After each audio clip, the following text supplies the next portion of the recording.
salamat po sa inyong lahat at mamaya mag-shoutout muna tayo sa mga ating mga kasama. Yan, big love shoutout sa inyong lahat. Yan.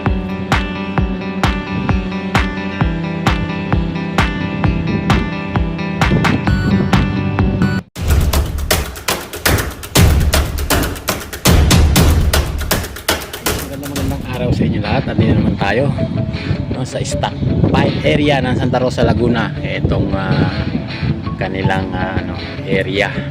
So yun guys, patuloy yung pagpapabricate ng kanilang concrete box. Ayan guys, yan yung area na yan. So ayan yung kanilang area. So break time ngayon guys, no? Walang masyadong tao.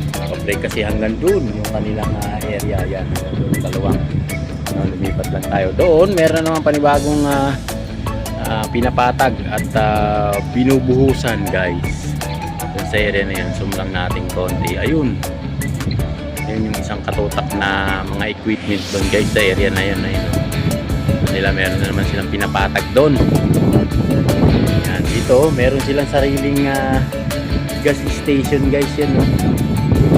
Yan, gas station nila yan guys, ang area na yan. Station nila.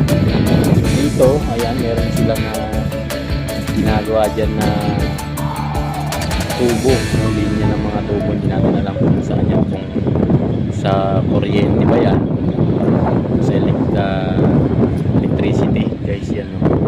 Doon sa may tulog. So dito patuloy yung fabricate ng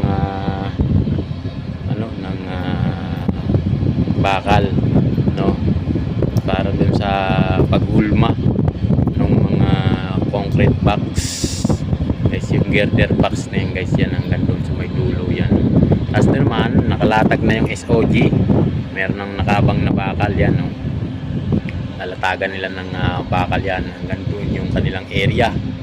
So nakiano lang tayo dito, nakisampa lang tayo dito sa building nako guys. So maraming salamat po sa inyong lahat. Yan, sa walang sawa ninyong pagsubaybay sa aking YouTube channel. Doon na naman, meron na naman silang ina-assemble na concrete ng double gantry crane guys. Ayun doon, no? Ayun, nakalatag na doon yung mga materialis doon sa bandang dulo doon. So ayan yung kanilang area. Nalalatagan na naman ng double gantry crane dyan sa likod ng skeleton na building na yan. Yung nasa ulog na yan guys, yan, nasa ulog na building yan yan. Hanggang doon sa likod niyan yung kanilang area, no? Napakaluwag talaga nito guys. Doon nakatambay yung mga heavy equipment nila doon na yun, no? Sobrang dami ng kanilang heavy equipment guys dito sa area to, kaya mabilis nilang matapos yung kanilang activity, no? Hindi pa lipat-lipat yung mga heavy equipment nila, no? Merong mga nakapokus na heavy equipment talaga doon sa mga area kung saan sila merong activity. So yung kagaya nun, yung kanilang warehouse, ayan, no? Nung isang linggo lang yan nag-umpisa, pero yung poste yan, no? Ilang poste pa yan? 4, 6, 8, 10, 22 na yung poste na naikakabit. So tapos na rin yung mga poste na buhusan yan, yung nakahalera na yan. Yung iba meron pang column. So hanggang dun sa gilid na yun, tapos na. At dito naman, meron naman silang binubuhusan. Walang kung main pinakayan, road, ayan. Bagong buhos yan guys, puting-puti pa yung simento. So yan yung kanilang area na ginagawa kanina, no? Hindi tayo makakuha ng video, malakas kasi yung hangin kanina, kaya masakit kasi sa tenga yung guys pagka ang nanonood sa atin ay naka headset. Kaya dito medyo umano tayo dito, sumilip ng konti, no? Yun, nakalatag na yung SOG. Ayun, nakalatag na rin yung mga bakal doon guys. Ayun, no? Yung itim na yan na maliliit, bakal yan. Tapos doon meron pang konting pinapatag. Ayun, yung kulay brown na yan, lupa pa, hindi, wala pang kalat na graba. Yan dyan sa lugar na yan, hanggang dito sa pinaka main road nila. Ayan yung kanilang pinaka main road, hanggang dito sa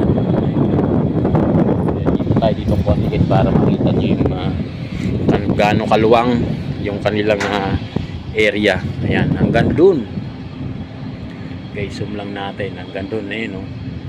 Yan, hanggang dyan yung kanilang area, yung bundok na lupa na yan, papatagin pa nila yan. So hanggang dun yan, yan yung area nila. Yan, karugtong nitong yan, karugtong na itong area na to, saan tayo na malapit sa kanila, no? Dito lang yan sa tabi natin, ang boundary lang yan yung pader, yan yung gutter na yan, yan lang po yung boundary namin. Yan na yung kanilang area, yung stockpile area nila dito sa may Santa Rosa, Laguna. So hanggang dun sa dulo, yan o. Meron pa silang pinapatag dun, kinakalatan ng SOG, hanggang dun po yan sa dulo. Yan, halos SM na po yan yung area na yan. Yan yung kanilang area dito, no? Sumingit lang tayo ng konti, break time, no? Nakisingit tayong konti.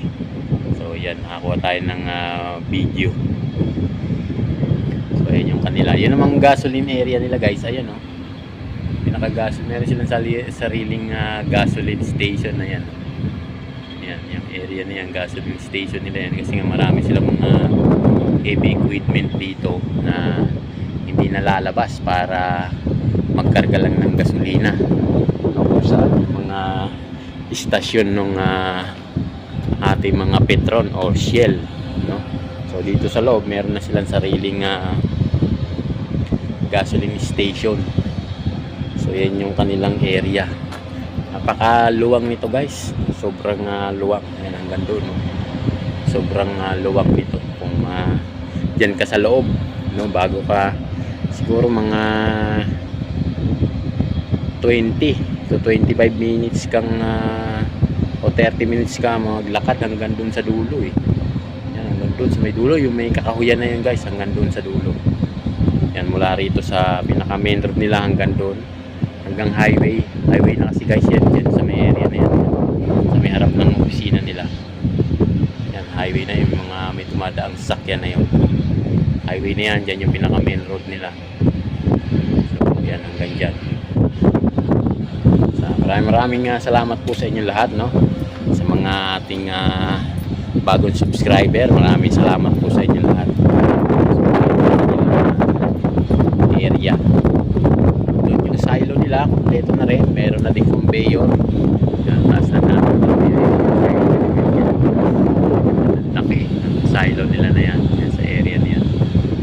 Yan sa likod lang ng kanilang warehouse. Mas maluwang pa rin doon sa may kabila nung, guys. Meron pa silang pinapatag doon na area para yan nila lang kung ano yung ipapasok pa nila doon, ano pa yung ilalagay pa nila doon sa lugar na yun. So yung canopy ng kanilang warehouse, yan gumagapag na rin yan, guys. So yung pinaka canopy ng kanilang warehouse, lumalakad na rin dito. Mga pagkatapos lang ng Holy Week yan, guys, andito na yan.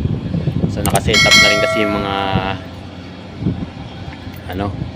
mga materialis na poste, yung mga beam ng kanilang warehouse, guys. Ayan, no?